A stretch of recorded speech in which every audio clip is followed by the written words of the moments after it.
అయ్యప్ప మరి ఏ దిక్కునున్నాడో అయ్యప్ప.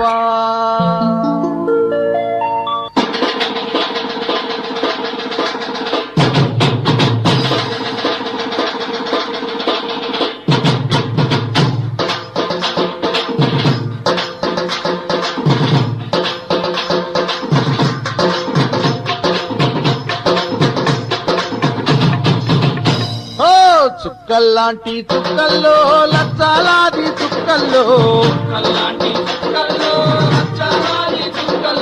చుక్కల్లాంటి చుక్కల్లో లక్షలాది చుక్కల్లో ఏ చుక్కనున్నాడో అయ్యప్ప, ఏ దిక్కునున్నాడో అయ్యప్ప.